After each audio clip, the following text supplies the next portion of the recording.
You'll hear two university students planning a computer programming lesson.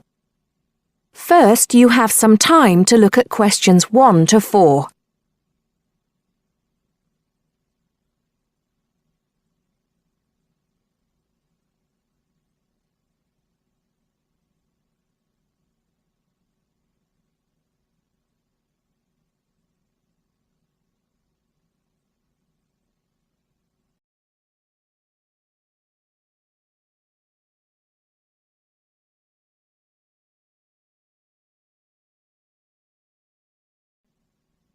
Now listen carefully and answer questions 1 to 4.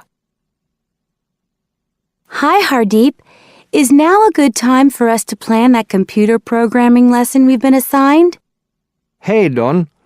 I was just thinking about that, actually. Yes, let's get it out of the way now, shall we? I've got the instructions here. So, it says, design a 45-minute lesson for a class of 16 teenagers where they learn how to write a simple computer program in BASIC. Now, I know, of course, that BASIC is the computer language people used to use back in the 1980s when they wrote programs on microcomputers, but I'm not sure I feel very comfortable teaching anyone about it. Well, I did a bit of research yesterday and found out quite a few things, so I think we'll be okay. Great. So, what do you have in mind? Well, I think we should presume that none of the kids will know anything about BASIC. So why don't we start with a short multiple-choice quiz? It could focus on things like what BASIC is, what the letters stand for, when people used it, things like that. That sounds good. I guess it shouldn't take long. Just the first 5 minutes of the lesson, something like that. I don't think we should make the students do it on their own, though. That'd make it too much like a test. Shall we let them do it in twos so they can discuss their choices? Yes, good idea. Then we'll go through the answers with them as a whole group. Good. What next? Well, I've had an idea for the program they could write. I'll tell you about that in a minute. I think the key thing is, though, that before they actually sit at their computers, and I think we should presume that they're doing this lesson in a computer room, they make a flow chart of what they want the program to do. That's usually the best way to start writing a program.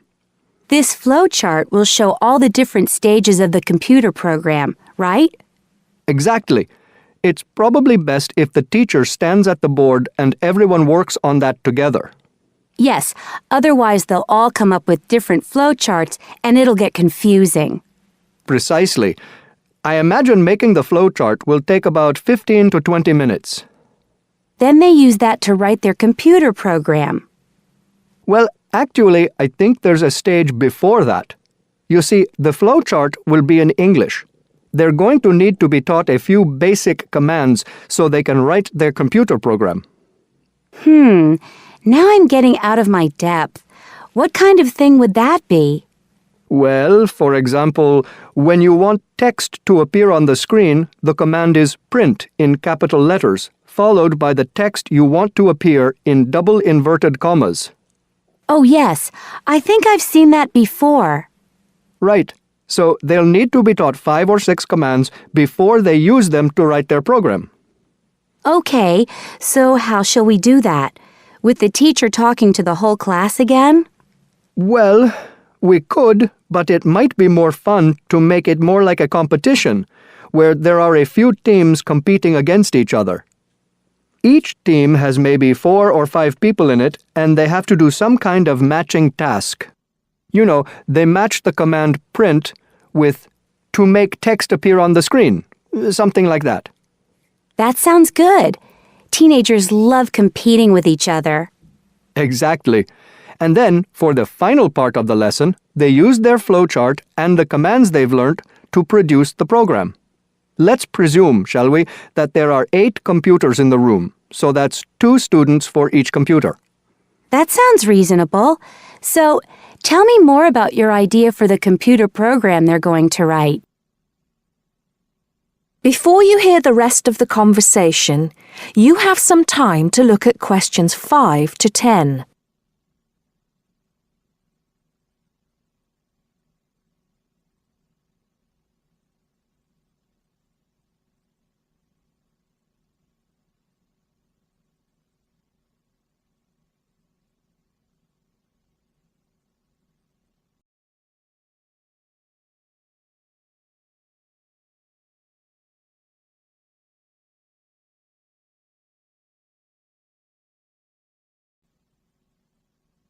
Now listen and answer questions 5 to 10.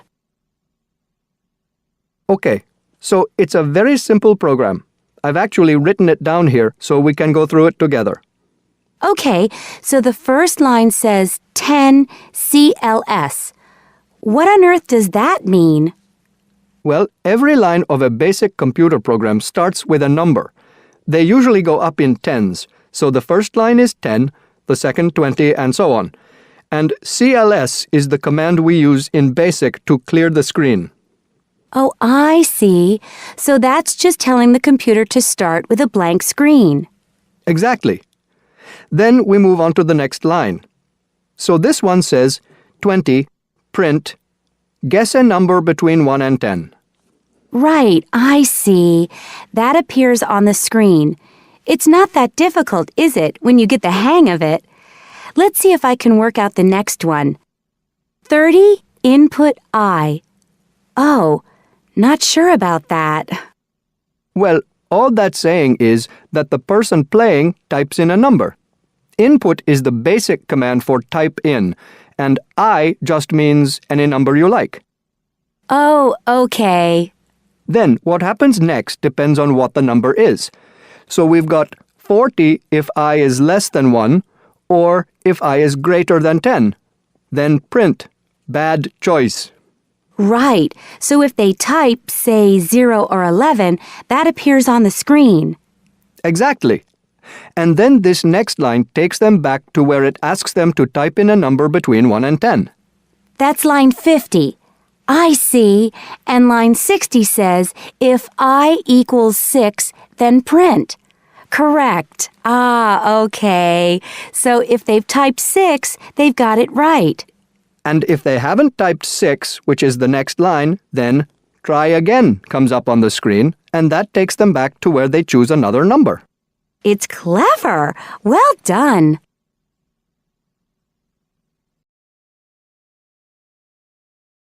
That is the end of part 1. You now have half a minute to check your answers.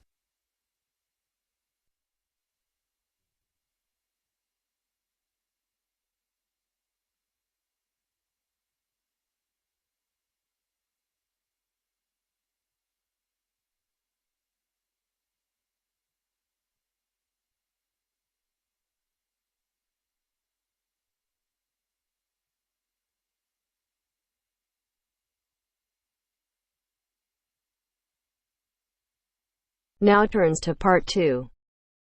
Part 2. You will hear some students talking about an assignment. Listen carefully and answer questions 21 to 25. First, you have some time to look at questions 11 to 15.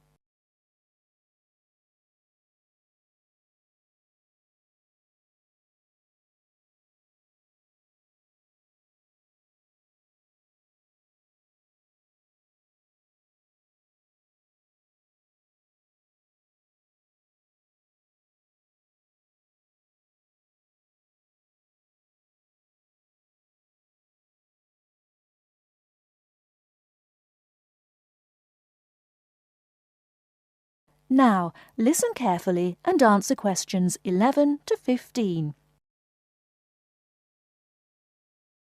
Hello, Tom. Hello, Anne. What have you been doing? Oh, just sitting around, catching up with some reading. I've had a great time. You know we're doing this assignment on... what is it? Museums, their costs and benefits. That's right. Well, I've been to the Sandgate Museum. It was really good. These local museums are really interesting because they connect people with the history of one special place. We all know about kings and emperors and battles and wars, but local museums tell us about the everyday lives of ordinary people, and that's why they are so important. I'm not so sure about that. I think they are of interest, but they're so small that they can't give a true picture. They do their best. I don't really agree. They do give a true picture, but perhaps not a full picture. It's the truth, but not the whole truth. I think the smallness is the number one problem. Because they're small and local, they attract few visitors. That's why they have so little money. And because they have little money, they can't buy or maintain many really interesting exhibits.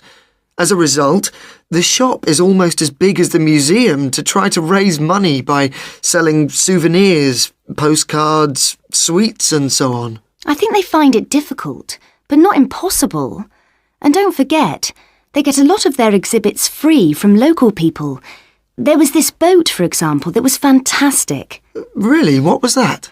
There was a massive fishing boat, a real one, about 100 years old, and you could walk on it and get the feeling of what fishing in those days was really like. Sounds quite good. But I've always found that these kinds of museums are a bit dingy. For example, the display cabinets are so dark that you can hardly see the exhibits, and the labels are sometimes difficult to read.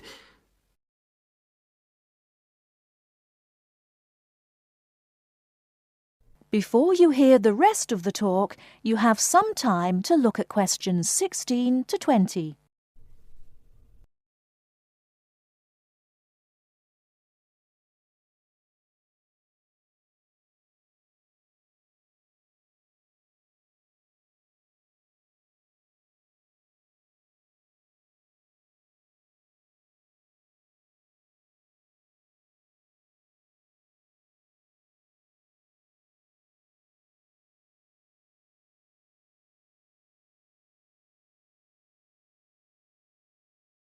Now listen and answer questions 16 to 20.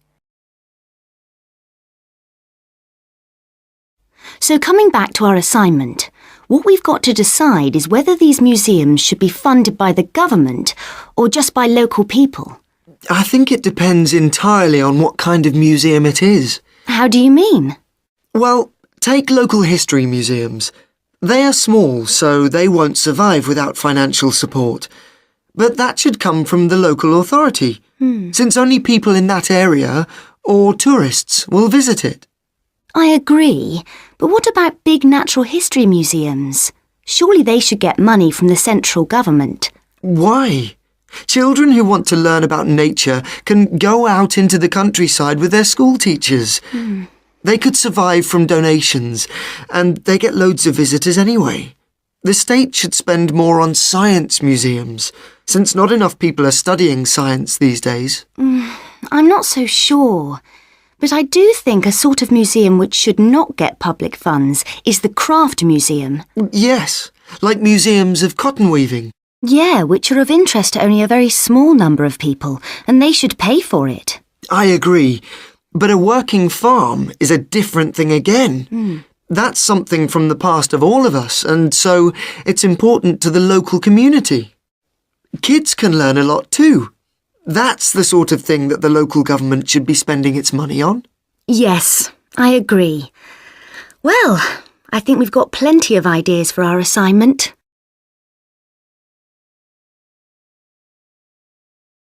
That is the end of part 2. You now have half a minute to check your answers.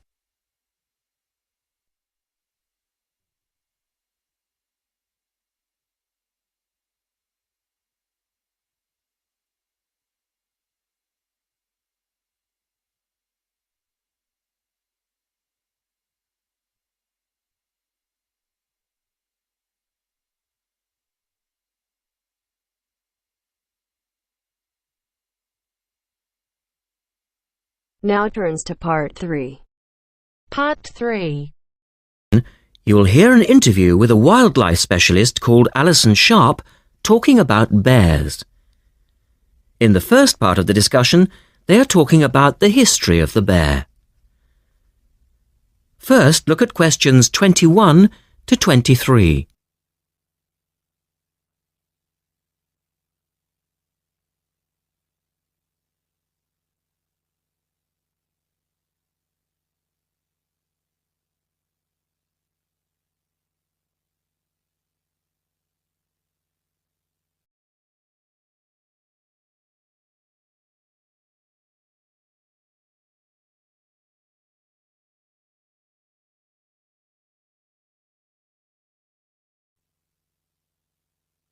Now listen to the first part of the interview and answer questions 21 to 23.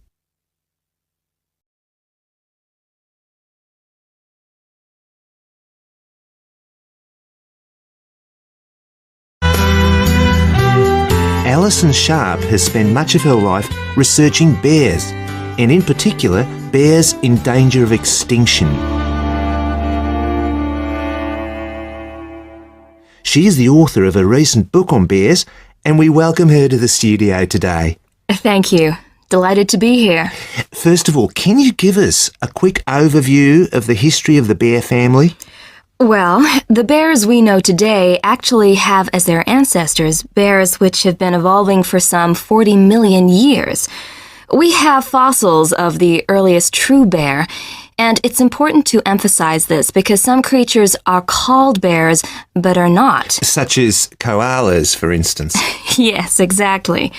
Fossils of the true bear show a small dog-size animal with characteristics that show a blending of dog and bear traits. So the general belief is that dogs and bears were of the same family?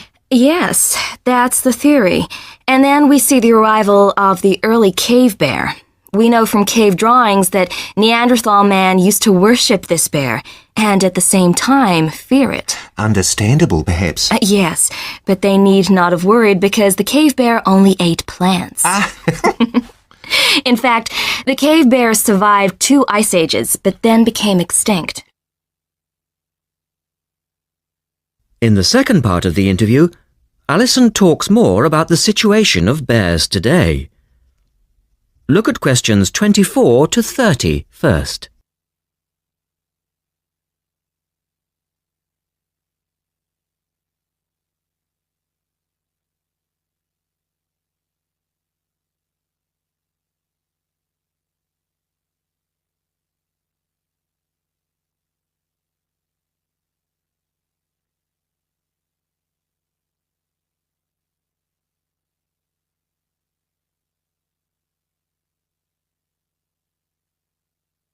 Listen carefully and answer questions 24 to 30.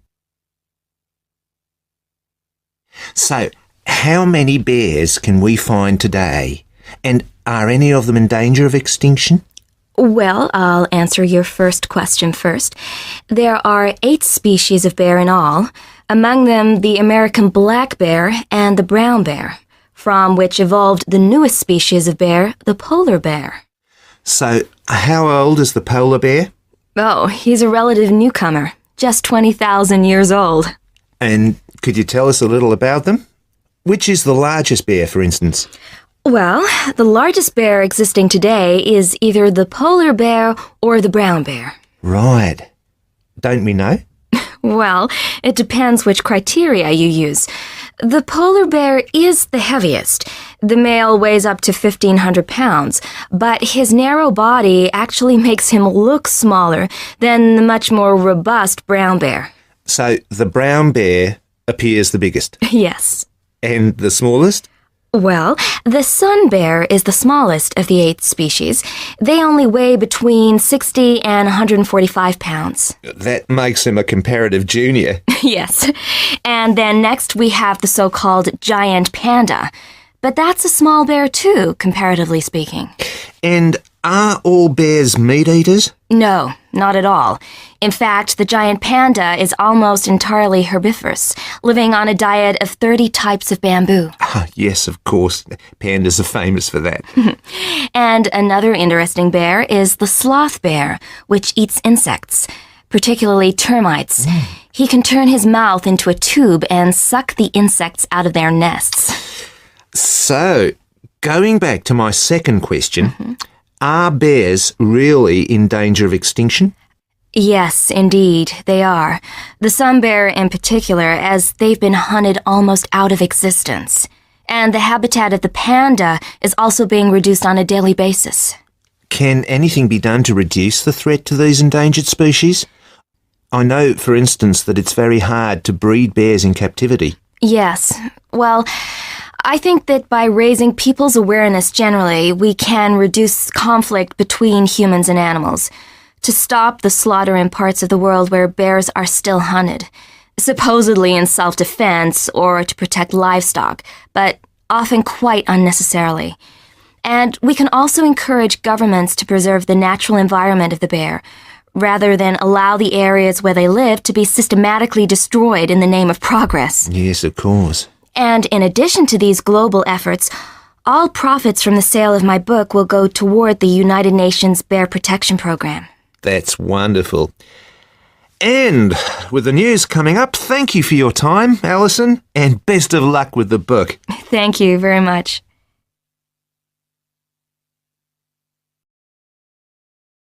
That is the end of part 3. You now have half a minute to check your answers.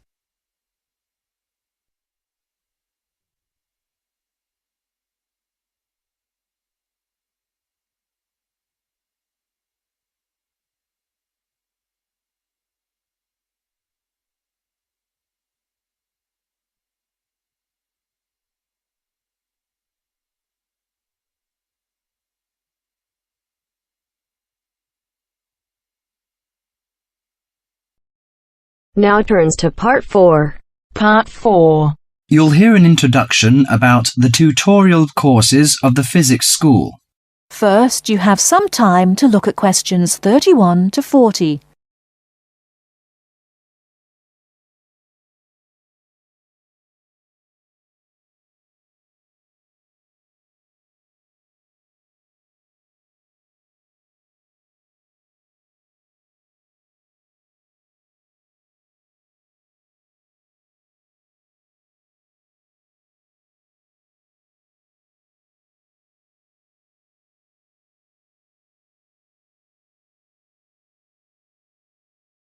Now listen carefully and answer questions 31 to 40. Welcome to Orientation Week. This is the physics school session, and we'll welcome Professor Smith, the head of the school, to introduce you to the tutorial system. Welcome, Professor Smith. Thank you. You may have noticed life at university is totally different from that of school. For you, tutorials are an important part of the teaching program. Tutors are the primary contact between undergraduate students and the school. A tutor is the student's personal tutor as well as their academic tutor. Tutorials for physics undergraduates consist of 6 students who meet each week with their tutor for at least 50 minutes. For radiographer students, tutorials will normally consist of a group of about 10 students who will meet fortnightly with their tutor for a period of at least 50 minutes. In the first semester, the tutorials are during weeks 1 to 11. For semester 2, they are during weeks 14 to 24. Everybody involved is expected to be present and on time, and the tutor will also be available in week 12 and 25 to discuss problems that arise during revision, but attendance by students is optional. Now I'm going to introduce to you the stages and activities of the tutorials. The induction period is from week 1 to 3. I know that a significant minority of you experience culture shock during your first few months at university, and the important function of this stage is to identify students who are having difficulty integrating into the academic program. In particular, tutors should check your attendance of lectures, tutorials, laboratory sessions, and this sort of things. Tutors also help you tackle work in a systematic and effective manner. Stage 2 begins from the 4th week. Some tutorials of this period are to be devoted to discussion or going over the students' lecture notes, but approximately 50% of tutorial time is to be devoted to coursework. You should finish the weekly homework assignments of 2 hours duration with at least 50% involving written work. At least 8 homework assignments during the year should involve answering problems set on coursework. The written work collected by the tutor should be marked within a week of handing in, and generally the assignments should be graded. The 3rd stage starts from week 8 till the 10th. During this period, math and 4 core physics programs are included. The majority of tutorial time should be devoted to work which supports the lecture programs and laboratory work. At least 60% of homework assignments should involve written work. The assignment may involve writing an account of or notes on a specified range of topics. The written work should also be marked and graded. Short oral presentations by students should be included. They are possibly on general physics topics or essays. The last week's personal development planning is a structured and supported process. The primary objective for PDP is to help you to become more independent and confident, self-directed learners and encourage a positive attitude to learning throughout life. It is undertaken by yourselves to reflect upon their own learning, performance and achievement and to plan for their personal, educational and career development.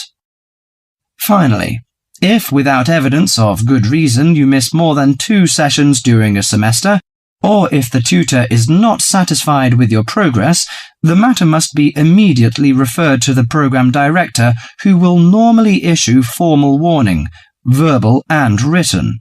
This will inform you that your place at university is under threat of withdrawal if no improvement is made. That is the end of part 4. You now have half a minute to check your answers.